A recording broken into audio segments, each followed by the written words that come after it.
Se trata de Francisco Gismondi, que es economista, fue director del Banco Central entre el 2016 y el 2019 y además director macroeconómico en Empiria Consultores. Francisco, bienvenido. Muchas gracias. ¿Cómo estás? Bueno, es un problema el tema de las reservas, ¿no? Sí, bueno, la verdad que las reservas, si lo miramos si nos paramos en agosto, lo del dólar soja dio una cantidad de reservas muy grande, pero era sabido que era un adelanto de buena parte de lo que iba a pasar después. Entonces, era como un hot sale. Sí, era un hot sale. Y eso, ¿qué pasa con el hot sale? Es excelente el ejemplo, porque cuando vos tenés el hot sale, las ventas aumentan muchísimo. Pero ¿qué pasa a los días posteriores al hot sale? Caen. Claro. Y las reservas pasó lo mismo. Hay una parte de las reservas que aumentó por préstamos del BID y algunas otras cosas que son un poquito más permanentes. Pero lo que tiene que ver con el adelanto de la soja, los sojeros vendieron todo lo que pudieron porque les convenía y a partir del 1 de octubre, en realidad pasan un par de días más, pero porque algunas cosas se vendían a 24, 48 horas, pero a partir del 1 de octubre corta eso y posiblemente corte casi hasta fin de año. Como bien decían, después viene la cosecha fina y la cosecha fina viene muy mal. Entonces, lo que se va a poder vender de la cosecha fina al exterior va a ser muy poquito. Entonces, lo que podemos esperar de hoy hasta diciembre en las reservas es que vayan cayendo lentamente. Y eso va a pasar. El gobierno tiene un objetivo, digamos, no lo dice explícitamente, pero todos sabemos que es como una especie, lo llaman, algún periodista lo llamó el plan llegar, es tratar de llegar a las elecciones de fin del año que viene sin que explote la economía. ¿Cuánto afecta el éxito, ¿no?, de un programa para que el gobierno llegue sin que la economía explote, la baja de reservas? Bueno, es una de las principales variables que hay que mirar para eso que podemos llamar una explosión o algo un poquito más grave en la economía. Sí. Pero de nuevo, si nos paramos comparado con agosto, hoy estamos mucho mejor. En agosto no parábamos era como un tobogán enjabonado, íbamos para abajo y parecía que esto terminaba pronto y estábamos hablando de días. Ahora estamos hablando de meses y también estamos viendo que estamos mal, que no se corrige ninguno de los problemas estructurales que tiene la economía argentina, pero por lo menos no vamos peor. Entonces hay como una cierta meseta mala, pero nos da una previsibilidad de 2 o 3 meses y eso ya nos tranquiliza un poco. Entonces, si comparamos noviembre con agosto, claramente estamos un poco mejor en la economía. Las medidas que tomó el Banco Central con respecto al dólar turista, el dólar Qatar para los que salen al exterior y el dólar MEP para los turistas que ingresan a la Argentina, el turismo receptivo, y que hayan pisado las importaciones o que las empresas estén teniendo problemas para importar, ¿son todas medidas justamente para cuidar las pocas reservas que hay en el Banco Central? Sí, claramente una economía con tantos tipos de cambio no puede funcionar. Hasta que no haya un tipo de cambio unificado, las reservas no van a crecer, la economía no va a poder reaccionar positivamente, pero dado la situación actual y esta idea de plan llegar, es posible que veamos cada vez más tipos de cambio y cuando uno mira individualmente cada uno tiene alguna lógica. Ahora, cuando miramos el conjunto no tiene lógica. La lógica en cualquier economía es que el tipo de cambio sea único y así es como funciona todo. Y es más, cada vez que hubo más libertad cambiaria, las reservas crecieron y cada vez que hubo cepos, las reservas caen. Entonces, lo que podemos esperar con este sistema es que sigan cayendo. Ahora, cuando miramos que el turismo receptivo gasta todo en efectivo y viene con dólares, y claramente es mejor darle un tipo de cambio que puedan gastar con la tarjeta de crédito. Bueno, no sé si esta vuelta van a tener algún éxito porque la vuelta pasada eso fracasó rotundamente. Veremos si ahora convencen a algún turista con este nuevo tipo de cambio de que venga con la tarjeta de crédito. Pero es una medida táctica razonable, pero cuando miramos la estrategia del conjunto es un error bastante grande tener este sistema. O sea que Francisco, creo que fue los primeros días de julio, ahí donde estás sentado vos, estuvo Gabriel Rubinstein, como economista, vino como vos. Lo entrevistamos como economista. Él tampoco sabía que días después iba a ser elegido como viceministro. Viste que tuvo todo una serie de bolilla negra que le ponían el kirchnerismo hasta que, bueno, finalmente asumió. Pero dentro de las cosas que dijo, más allá de criticar a Cristina, etcétera, que eso es la parte política, él hablaba del rumbo de la economía y decía, que había dos caminos, devaluar o desdoblar, que él creía que el desdoblamiento era lo más sano que se podía permitir en la economía hasta ahora. Lo que estamos viendo son varios desdoblamientos, porque cada tipo de cambio te genera algún tipo de desdoblamiento cambiario, o sea, no todos tienen el mismo valor. ¿Cuánto aguanta eso? Si aguanta. Bueno, a ver, O si es, imposible evitar una devaluación. No, a ver, es posible dilatar la devaluación.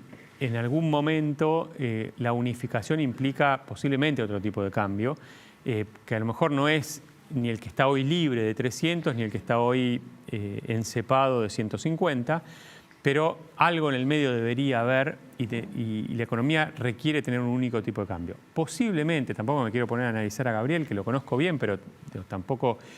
imagino que cuando hablaba de desdoblamiento, estamos hablando de un desdoblamiento formal, o sea, y que sean dos tipos de cambio. Dos tipos de cambio mejora mucho lo que tenemos hoy. Es un mal sistema. En Argentina muchas veces hubo tipo de cambio comercial y tipo de cambio financiero y nunca terminó bien.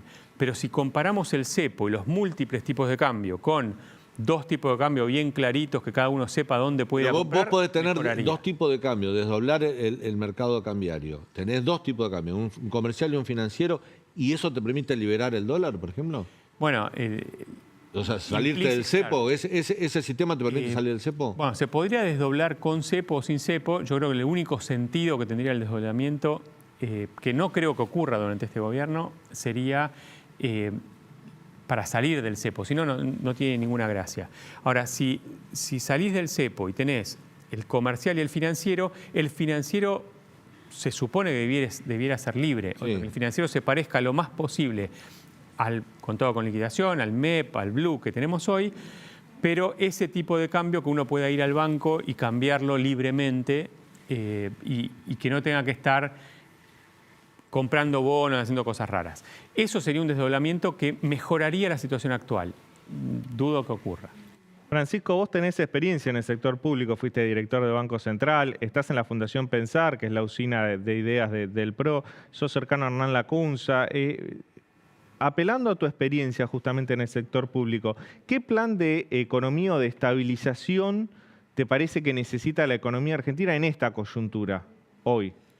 Bueno, hoy lo que necesita la economía es, por un lado, poner en caja la situación fiscal, y eso de poner en caja la situación fiscal es algo complejo de hacer, pero si seguimos gastando más de lo que recaudamos, nunca vamos a poder dejar de financiar desde el Banco Central al Tesoro, y entonces la inflación va a seguir y esto no tiene fin.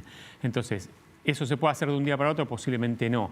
Y el otro tema muy relevante que hay que resolver es esto de unificar el mercado cambiario, que haya un tipo de cambio. Cada mercadería tiene que tener un precio y no tener 20 precios distintos. Entonces, creo que resolviendo el tema fiscal y resolviendo el tema cambiario son como dos de los pilares que se necesitan para ese plan de estabilización que en algún momento tiene que venir. Ahora, cuando lo pensamos para hoy, lo vemos como algo muy lejano, porque posiblemente el gobierno tiene más intenciones de durar y llegar que de resolver. Y si pensamos en quien lo tenga que hacer después, posiblemente tenemos que pararnos en ese momento del tiempo y no hoy, porque uno podría decir, con lo que sabemos a hoy habría que hacer esto. Ahora, lo que se vaya a encontrar el próximo gobierno, el 10 de diciembre de 2023, no sabemos si es igual a esto o no. ¿Con el plan llegar la coyuntura de diciembre de 2023 puede ser más crítica que la de hoy? Tiene factores que la pueden hacer más crítica, seguramente va a ser más crítica que lo que fue, por ejemplo, el principio de 2000 o el diciembre de 2015, pero tiene también algunas ventajas que también se vieron en 2015 y no en 2019, que es que si se va un gobierno de tinte más populista y viene un gobierno al menos percibido como más racional, en algún momento los mercados se tranquilizan y dicen, bueno, esto sigue mal, pero alguien lo va a resolver. Entonces, ese veranito que hubo, o que dejó a Cristina llegar al 2015 sin una explosión económica, y eso mismo que al revés le pasó a Macri, donde cuando perdió las PASO la economía se le complicó mucho, a este gobierno posiblemente, si logra seguir con este plan de llegar, cuando lleguen las elecciones y el ganador sea alguien percibido como más racional, a lo mejor le hace más fácil el camino de los últimos meses.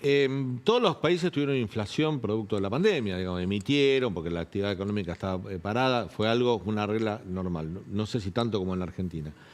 Brasil también tuvo ese problema, pero Bolsonaro en el último año ordenó la inflación, de hecho tuvo 2 meses con deflación y una inflación bajísima.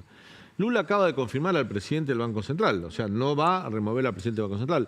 Tenemos otros países, que creo que Perú, que tiene Paraguay, que tienen bastante estabilizada la macroeconomía. No, los funcionarios, vos estuviste en el Banco Central, conocés el trabajo. El presidente del Banco Central es el mismo, cambian los gobiernos, pero se sigue quedando. Nos falta un poco también de eso a nosotros, digo, más allá de los tecnicismos, tener una política monetaria concreta y sostenerla como una política de Estado. Sí, a veces desde la política no se le da la importancia que tiene lo que se llama la independencia del Banco Central, esto de que pase un gobierno y el Banco Central o los directivos... Gabriel Boric hizo lo mismo en Chile, sí. Sostuvo al presidente del Banco Central que había estado con Piñera. Y en Estados Unidos pasa muy frecuentemente, porque aparte tampoco es tan fácil remover a un presidente del Banco Central. En el caso de Perú, la independencia del Banco Central está en la Constitución y Julio Velarde, que es el presidente del Banco Central, hace... 11 años, creo, ¿no? Creo que más. Sí. Pero sí, o sea, tiene muchos años de presidente del Banco Central. Los presidentes de la nación en Perú, algunos están muertos, presos. Sí, claro, pasó de todo Perú. Y el presidente del Banco Central continúa. Eso le da mucha estabilidad a la economía y eso es una de las cosas que se necesita en la economía argentina. Y cuando lo pensamos en concreto nos parece ciencia ficción, que decir, bueno, cambia un gobierno y no cambia el Banco Central. Y eso sería muy razonable y muy deseable. Ahora, si uno quiere resolver el problema económico, y creo que todo lo que tiene que ver con la guerra, todo lo que tiene que ver con la pandemia, que se le echa la culpa para la inflación, hubo motivos que hicieron que la inflación sea más alta, de hecho en el mundo es mucho más alta, pero cuando miramos la coyuntura argentina, claramente la inflación que estamos teniendo es culpa nuestra, no es culpa de factores externos. ¿Tenés una proyección de inflación de octubre? Sí, en octubre nosotros tenemos 6,5, está en el rango de lo que vos decías. Estamos, en este caso, hay otros meses que no pasa, pero en este caso todos los economistas están más o menos en el mismo rango. Va a estar por unas décimas por encima de septiembre. Sí, ahí hay un tema con las tarifas porque estamos suponiendo que esta vez en octubre se aumentan las tarifas que no aumentaron en septiembre, pero como eso a lo mejor nos enteramos en unos días que no aumentan o si aumentan, puede cambiar un poco el número. Con el aumento de tarifas previsto a nivel residencial que no ocurrió en septiembre y sí en octubre, nos da arriba del mes de septiembre. Te hago la última. El presupuesto 2023, que hoy a todo esto en la Comisión de Presupuesto del Senado le dieron un dictamen favorable, va a ser votado, aprobado, estima una inflación del 60% para el año que viene. ¿Es posible a este ritmo? No. ¿O es una expresión de deseo? Es más una expresión de deseo que algo razonable. Hay una tendencia de los gobiernos en general de subestimar la inflación para después tener mayor margen de discreción para el gasto público, porque esa mayor inflación genera mayores ingresos públicos y lo que no está presupuestado parece un extra y eso se puede gastar más discrecionalmente que el otro. Pero hoy, para que tengamos una inflación del 60%, habría que hacer cambios muy rotundos que no pareciera que vayan a ocurrir.